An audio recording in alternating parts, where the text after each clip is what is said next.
Hello friends, welcome to Smart Learning Adda. आज हम लोग बात करने वाले हैं क्लास 6 का चैप्टर नंबर 6 जो है, इसी के बारे में आज हम लोग बात करेंगे।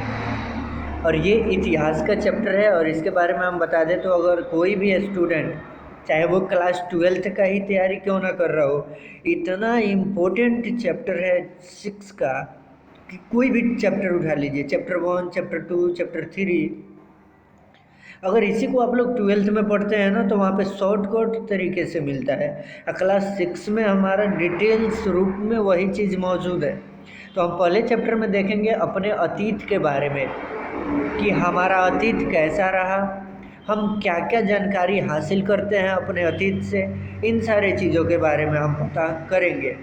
तो जब हम आज का समाज देखते हैं ना और आज के समाज के बारे में सोचते हैं तो इसके बारे में पता कैसे चलता है। पता करने के लिए सबसे पहले हम हमारे माता पिता से, और फिर तो जब हम पता करते हैं कि ये कैसे आज का दुनिया इतना बदल के एक नए रूप में दिखाई दिया, तो इसके लिए हमको फ्लैशबैक में जाना पड़ेगा।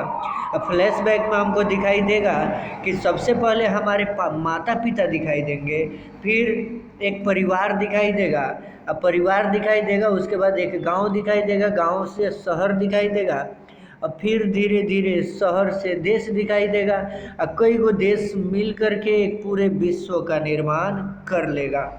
इस तरीके से हम आज के समाज को कंप्लीट रूप में देखते हैं और इसी तरीके से हमारे विश्व का निर्माण हुआ है। और तब हम कहते हैं कि आज का ये जो दुनिया है ना, ये एक वैश्विक गांव है जिसको हम लोग ग्लोबल विलेज कहते हैं। क्या कहते हैं? वैश्विक गांव मतलब ग्लोबल विलेज कहते हैं। और इसका विकास अचानक से नहीं हुआ है, इसका विकास धीरे धीरे हुआ है, जिसकी जानकारी हमें कहाँ से मिलती है? इतिहास से मिलती है। अब वही इतिहास हम चालू करने जा रहे हैं। क्लास 6 का ये वो चैप्टर है जहाँ से हमारा पूरा का पूरा इतिहास चालू होता है, एक तरीक़ा से कहें तो। और इसको अगर आप जान गए तो पता चल जाएगा कि इतिहास हमें कैसे पढ़ना चाहिए। चलिए आगे बढ़ते हैं और देखते हैं कि और क्या क्या हमें बातें जो इसमें मिलते हैं इस चैप्टर में जानने के लिए वो हमारे लायक हैं। ठीक है, तो इसके बाद सबसे पहले देखेंगे पूर्व ऐतिहासिक काल।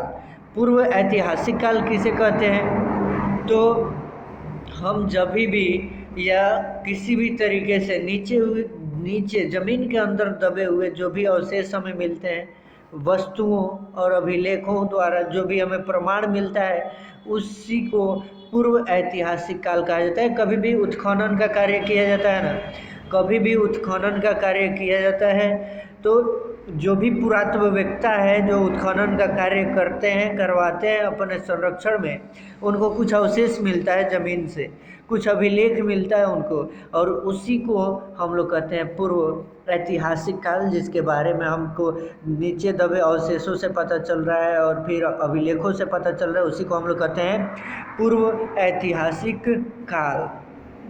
थोड़ा सा एक और पॉइंट देख लेते हैं कि नदी घाटियों में आरंभिक सभ्यताओं का विकास हुआ। क्यों? क्योंकि उपजाऊ भूमि थी और खेती का काम आसान था, नदी के रास्ते व्यापार की सुविधा थी।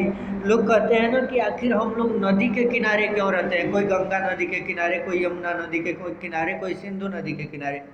इसी तरीके से हमारा पूरा समाज अगर देखें तो चाहे बिहार उठा ले, यूपी उठा ले, दिल्ली उठा ले, मुंबई, महाराष्ट्र, कोई भी, चाहे आप क्यों न केरला, कर्नाटक, तमिलनाडु, कोई भी उठा लें शहर, कोई भी राज्य, कोई भी राजधानी, कुछ भी उठा लें, आपको दिखाई देगा कि उसके बगल से कोई ना कोई नदी गुजर रहा है। अर्थात ये मतलब हुआ कि नदी घाटियों के इर्द गिर्द ही हमारे समाज का विकास हुआ। क्यों? क्योंकि वहाँ मिट्टी जो थी वो, उसमें नमी पाया जाता था, उसकी उर्वरा शक्ति बरकरार थी, खेती के लिए काम आसान था, पानी को आसानी से हम अपने खेतों तक पहुँचा सकते थे, नदी के रास्ते से व्यापार की सुविधा हमारे पास अनेकों प्रकार की थी, नाव के रास्ते से हम काफ़ी आसानी से व्यापार कर सकते थे। एक ऐसा रास्ता जहाँ पे कोई उबड़ खाबड़ नहीं, कोई सामान टूटने का डर नहीं, काफ़ी आसानी से हम लोग काफ़ी जल्दी से, जहाँ कोई भी ट्रैफिक रूल नहीं। तो इस तरीके से नदियों के किनारे, नदी घाटियों के किनारे अनेकों प्रकार की सभ्यताओं का विकास हुआ, जिसमें से हर प्रकार की सभ्यताएं जो हम देखते हैं या देखेंगे उन सब का विस्तार नदी घाटी, जैसे सिंधु नदी घाटी, सतलज नदी, रावी नदी, झेलम नदी, परुसड़ी नदी, अनेकों प्रकार की नदियों के बारे में हम आगे चर्चा करने वाले हैं और इन सब को हम लोग इसी इतिहास में पढ़ेंगे। ठीक है, आगे देखिएगा। तो पर्यावरण, अब इसी चैप्टर का पॉइंट है कि पर्यावरण क्या कहते हैं। तो जो हमारे रहन सहन वेशभूषा को प्रभावित करता है उसी को हम लोग क्या कहते हैं, पर्यावरण कहते हैं। वो जो हमारे रहन सहन वेशभूषा जो हम पहनते हैं उसी को प्रभावित करें उसी को हम लोग पर्यावरण कहते हैं। क्योंकि अभी ठंडी आया तो ठंडी वाला कपड़ा, गर्मी आया तो गर्मी वाला कपड़ा, ठीक इसी तरीके से हम हर मौसम में मतलब सीजनली हम अपने आप को ढालते रहते हैं। ये जो है यही हमारे रहन सहन वेशभूषा को प्रभावित करता है और इसी को हम लोग कहते हैं पर्यावरण। आई होप आप लोग समझ रहे होंगे। आगे बढ़ते हैं। मनुष्य का पहला आविष्कार, क्वेश्चन पूछता है मनुष्य का पहला आविष्कार कौन सा था। जब हम अपने पूर्वजों के बारे में पता करते हैं तो पत्थरों से बना जो औजार था वो मनुष्यों का सबसे पहला आविष्कार था इतिहास में, पूरे इतिहास में। चाहे कुछ भी आप पढ़ लें, अब मनुष्यों का दूसरा सबसे बेहतरीन जो आविष्कार रहा वो था आग जलाना।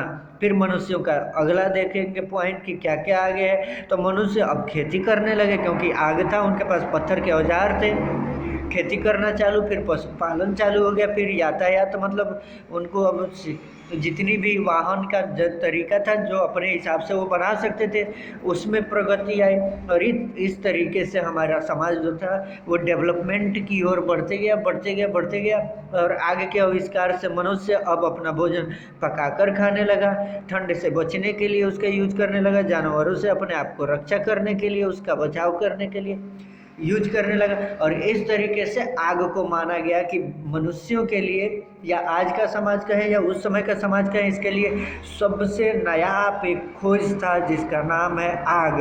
क्योंकि आग के बिना तो हम बिल्कुल अधूरे हैं, कुछ कर ही नहीं सकते हैं बिना आग। तो वी आर नथिंग। अगर हम कहें कि एक शब्द में कहें कि अगर हमारे पास आग नहीं है, if we have not fire we are nothing, तो हम लोग सिंपल लैंग्वेज में कहेंगे कि आग हमारे लिए सबसे इम्पोर्टेंट है, हमारे जीवन के लिए सबसे इम्पोर्टेंट है। ठीक है, आगे देखते हैं अंतिम पॉइंट में क्या क्या हमारे लिए इस चैप्टर में बचा हुआ है। ये चैप्टर बहुत जल्दी कंप्लीट हो जाएंगे 6 के। अगर आप लोग अच्छे से पढ़ाई कीजिएगा तो 12th का सिलेबस 6 से कंप्लीट कराया जाएगा आपको।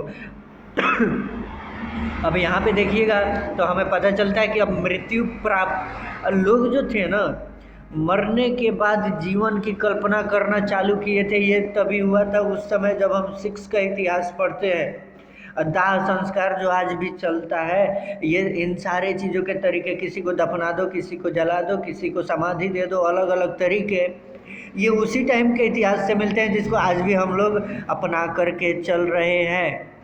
मिट्टी को 100 में गाड़ने की प्रथा इसी युग में चली और ये सारी विधि विधान जो भी हम लोग देखते हैं ये सारा हमारे पूर्वजों से मिला हुआ है। विश्व का प्रथम गणराज्य और भारत का प्रथम गणराज्य कहाँ स्थापित हुआ था, तो ये क्वेश्चन पूछता है। बिहार वो पहला ऐसा राज्य है जहाँ पे पूरे विश्व का कहते, धरती का कहते, इतिहास का कहते हैं प्रथम गणराज्य कहाँ स्थापित हुआ था, बिहार में। और ठीक इसी प्रकार बौद्ध और जैन धर्म की उत्पत्ति का केंद्र भी कौन सा है, बिहार है। आई होप आप लोग समझ चुके होंगे कि हम क्या बताना चाहते हैं। अगर समझ गए तो वीडियो को लाइक कीजिए, शेयर कीजिए, सब्सक्राइब कीजिए चैनल को और बेल आइकन को प्रेस करना नहीं भूलिए। कमेंट बॉक्स में छोड़ के जाइए कि आपको वीडियो कैसा लगा, ताकि हम और भी नए नए वीडियो आपके लिए लाते रहें, बनाते रहें। मिलते हैं अगले वीडियो में, तब तक के लिए धन्यवाद। जय हिंद, जय भारत।